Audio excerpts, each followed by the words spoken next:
Pertanyaan saya Ustaz, dalam tarekat itu kadang-kadang mereka zikirnya sampai keras sekali, la ilaha illallah gitu ya. Itu kan kadang-kadang kalau yang dekat rumahnya itu kan merasa terganggu karena keras suaranya. Sedangkan di dalam Al-Quran itu Allah berfirman, ud'u rabbakum tadarru'an wa khufyah.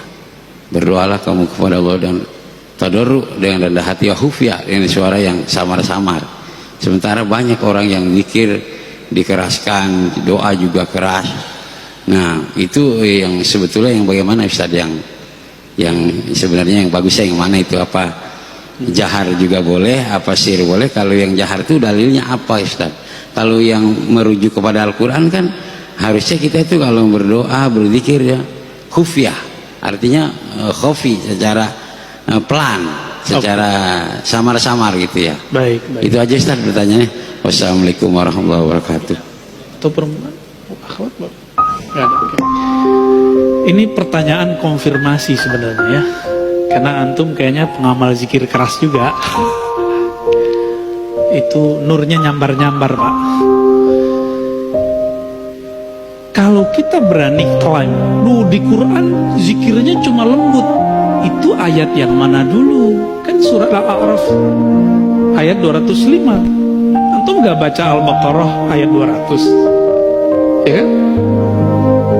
Gak baca hadis Nabi Sahih Bukhari, Sahih Muslim, atau hadis yang tadi biraf'is saut?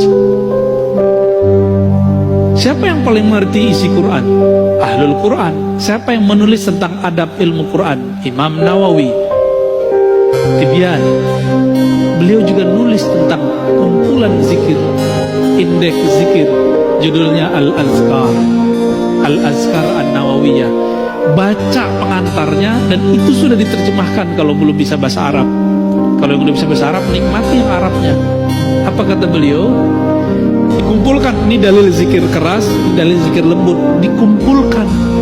Jadi orang-orang yang masih mempermasalahkan zikir keras nggak ada di Quran, itu orang nggak ngupdate ilmu, jahilnya murokab sudah.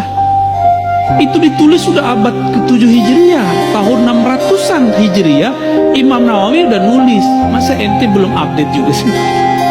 Itu kita bilang sama dia. Apa kata beliau?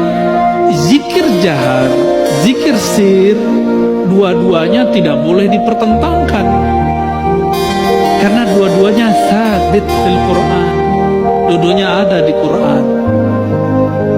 Terus gimana? Nabi itu kadang mengajarkan keras, kadang mengajarkan lembut. Itu aja.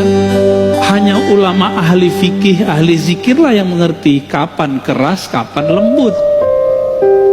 Jadi fas'alu ahla dzikri, tanya ke pakar zikir, kapan kita keras, kapan kita lembut. Salah satu murid dari Abah Anom datang kepada saya, Ustadz, saya kalau zikir la ilaha illallah ba'da sholat harus 165, harus kenceng. Saya tanya balik, bukannya antum dulu diajarin beliau pangersa Abah zikir keras, terus ada zikir lembut. Kalau lagi ngantor, kalau lagi di tempat kerja, kalau lagi safar, gak usah zikir yang keras, pakai zikir yang lembut. Maksud beliau begitu, jangan saklek. Kalau nggak sesuai kondisinya zikir keras, ya zikir lembut aja. Sebenarnya zikir keras, zikir lembut itu bukan masalah afdol, tapi kondisi. Di saat kolbu kita sedang bermasalah, maka zikir jahar paling afdal. Di saat zikir kolbu kita sudah tenang, jiwa kita sudah teratur, zikir lembut itu lebih afdal. Maka muncullah satu kalam dalam riwayat Al-Baihaqi, khairu dzikri ma khafi, sebaik-baik zikir itu yang lembut lirih. Baru nyambung sama surah Al-A'raf, wazkur rabbaka fi nafsik, sebut nama Allah di dalam dirimu, dalam lembaga jiwamu, dengan kerendahan hati, dengan tidak menjaharkan dengan lisan. Baru masuk. Jadi ayat ini jangan dipertentangkan dengan ayat yang lain ya.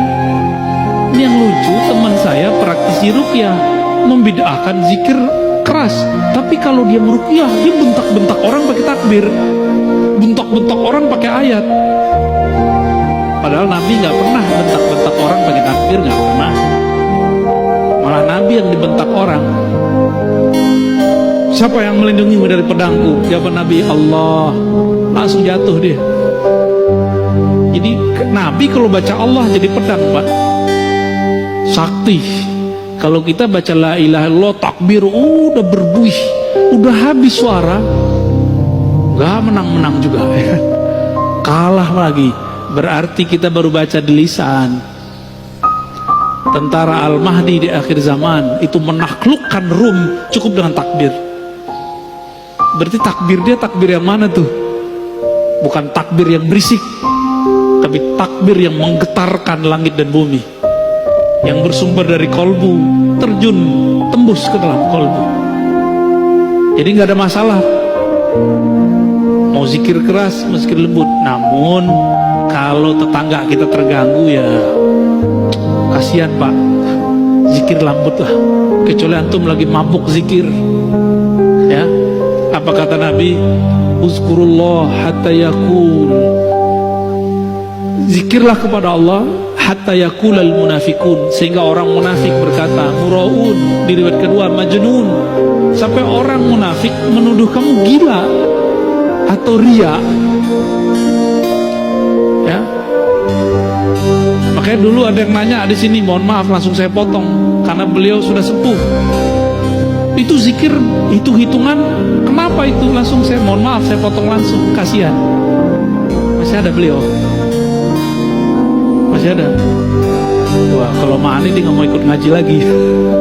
Nggak apa-apa ya. Itu kenapa? Masa seumur begitu masih suuzon sama orang zikir, tapi jadi munafik kata Nabi. Bahaya. Maka semoga semenjak saat itu dia tidak suuzon lagi sama orang yang berzikir. Kira-kira begitu. Wallahu a'lam bishawab.